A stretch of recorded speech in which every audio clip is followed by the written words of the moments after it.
गर्मियों की छुट्टी पड़ गई और बच्चे अपने घर में शरारत कर रहे हैं। सारी माएँ अपने बच्चों से परेशान हो चुकी हैं। सुमित, कहाँ थे तुम? मैं कब से देख रही हूँ, खेले ही जा रहे हो।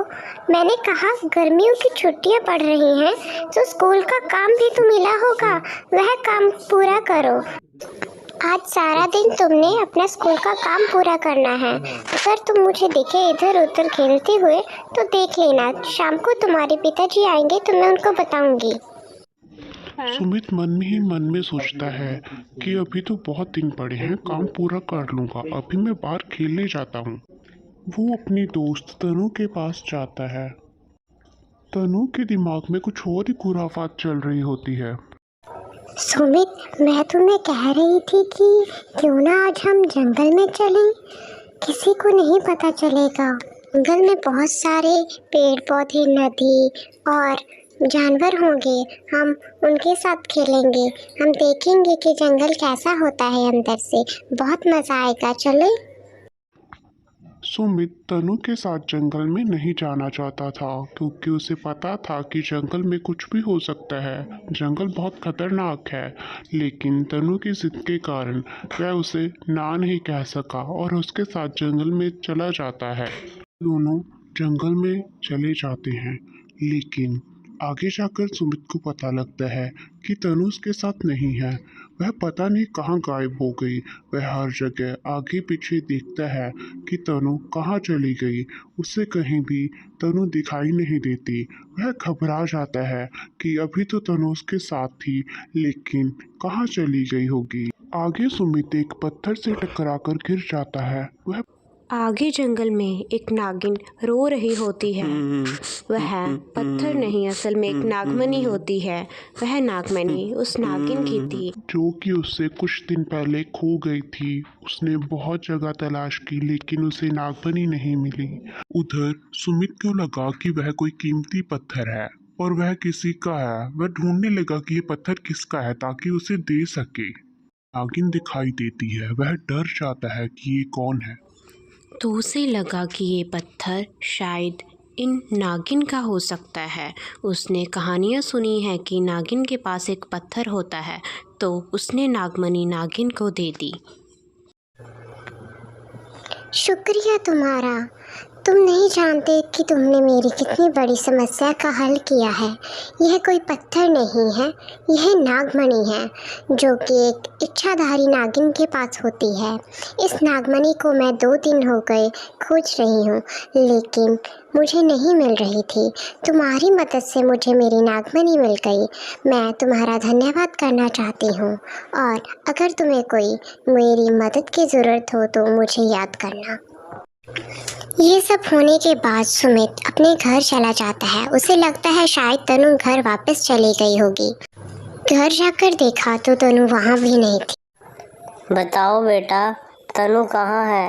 अंकल, हम दोनों जंगल में खेलने गए थे, पर जंगल में वह मुझसे बिछड़ गई। मैं उसे देखकर आता हूँ, वह रास्ते में तो नहीं रह गई। यह कहते ही सुमित घर से चला जाता है जंगल की ओर कि शायद तनु कहीं रास्ते में ना रुक गई हो। उसे लगा था कि तनु घर आ गई होगी, लेकिन तनु घर नहीं पहुंची। उसके पिताजी तनु का इंतज़ार कर रहे थे और सुमित के घर पर खड़े थे ताकि पता चले तनु कहाँ है। की ओर चल पड़ा। सोचने लगा कि तनु कहाँ गई होगी।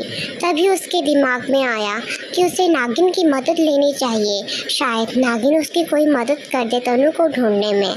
तभी वह नागिन, उसे याद आया कि नागिन ने उसे कहा था कि जब भी मेरी ज़रूरत हो तो 3 बार नागिन नागिन बोलना। तो वह नागिन को पुकारने लगा, नागिन नागिन नागिन, तुम कहाँ हो नागिन? तभी नागिन वहाँ आ जाती है।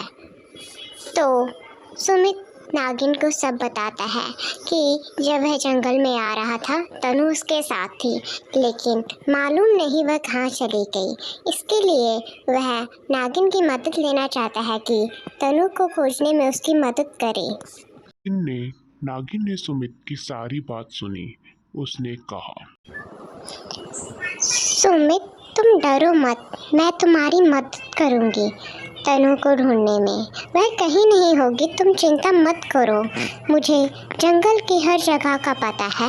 मैं तुम्हारी मदद करने के लिए तैयार हूँ। तुम मुझे बताओ कि तुम तनु के साथ कहाँ तक आए थे, उसके बाद क्या हुआ? तुम मुझे लेकर चलो। कहाँ तनु तुमसे बिछड़ गई थी, हम वहीं से देखना शुरू करेंगे कि तनु कहाँ जा सकती है। वहीं से पता चल सकता है कि तनु कहाँ गई होगी, वहाँ क्या हुआ था। जी मैं बताता हूँ, आप चलिए मेरे साथ। मुझे आपकी मदद की बहुत ज़रूरत है। अगर तनु ना मिले तो उसके पिताजी मुझे बहुत डांटेंगे, लेकिन मुझे नहीं पता कि वो कहाँ गई। वह मेरे साथ आ रही थी कि जंगल में मैंने मुड़कर देखा वह पीछे नहीं थी, इसलिए मुझे आपकी मदद की ज़रूरत है। अगर तनु ना मिले तो पता नहीं क्या होगा, वह कहाँ होगी, उसे क्या हुआ होगा। ऐसे कभी नहीं हुआ, ऐसे वो मुझे छोड़कर कभी नहीं गई। नागिन सुमित के साथ उसकी मदद करने के लिए चल पड़ती है। वह दोनों देखते हैं कि तनु कहाँ गई होगी। वह उस जगह जाते हैं जहाँ तक आखिरी बार तनु उसके साथ थी। पूरा जंगल छानने के बाद वह नदी के पास जाते हैं। शायद देखते हैं कि कहीं तनु नदी के पास तो नहीं चली गई। तभी उन्हें झाड़ियों के पास एक आहट सुनाई देती है। अरे देखो सुमित, यही रही तनु, ये बेहोश पड़ी है। मुझे लगता है इसे किसी सांप ने काट लिया है। देखो इसके शरीर पर ये सांप के कांटे के निशान हैं। तुम चिंता मत करो, मेरे पास एक मंत्र है जिसे पढ़ते ही मैं इसे होश में ला दूंगी। तुम अभी रुको। नागिन मंत्र पढ़ती है। ओम विष विष दूर कर, ओम विष विष दूर कर। और देखते ही तनु खड़ी हो गई। तभी सुमित बोला, अरे तनु, तुम होश में आ गई तनु। देखो डरो मत, ये नागिन है, ये हमारी मदद करने के लिए यहाँ आई है। तनु को कुछ समझ नहीं आ रहा था कि क्या हो रहा है। वह चुपचाप खड़ी सब देख रही थी। तनु को होश आने के बाद नागिन वहाँ से चली जाती है। सुमित और तनु नागिन का शुक्रिया करते हैं और उसे अलविदा कहते हैं। तनु घर के लिए जाते हैं। वह दोनों घर पहुंच जाते हैं। फिर अंदर जाते ही, अरे बेटा तनु, तुम कहाँ चली गई थी? मुझे बहुत फिक्र हो रही थी तुम्हारी। तनु कुछ नहीं बोलती। वो सोचती है अगर पिताजी को सच बताया कि वह दोनों जंगल में थे तो उनको बहुत डांट पड़ेगी, लेकिन फिर वह सच बता देती है। पिताजी मुझे माफ़ कर दीजिए, लेकिन मैंने ही सुमित को कहा था कि हम जंगल में चलते हैं। हम दोनों जंगल में गए थे, लेकिन इसमें सुमित की कोई गलती नहीं है। मैंने ही उससे ज़िद की थी कि हम दोनों जंगल में खेलने के लिए जाएंगे। माफ़ कर दीजिए पिताजी। इसके बाद तनु और उसके पिताजी वहाँ से चले जाते हैं। उनके जाने के बाद घर में सन्नाटा हो जाता है। सुमित की मन ही मन बहुत गुस्सा हो जाती है सुमित से। अगर आप सभी को हमारी ये नागिन वाली कहानी बढ़िया लगी हो तो चैनल को सब्सक्राइब और लाइक ज़रूर कीजिए, और अगली और कहानी देखने के लिए हमें कमेंट करके ज़रूर बताएं। ऐसी और मज़ेदार वीडियो को देखने के लिए हमारे चैनल को सब्सक्राइब कर दें और वीडियो को लाइक कर दें। बेल आइकन को दबाएं, नोटिफिकेशन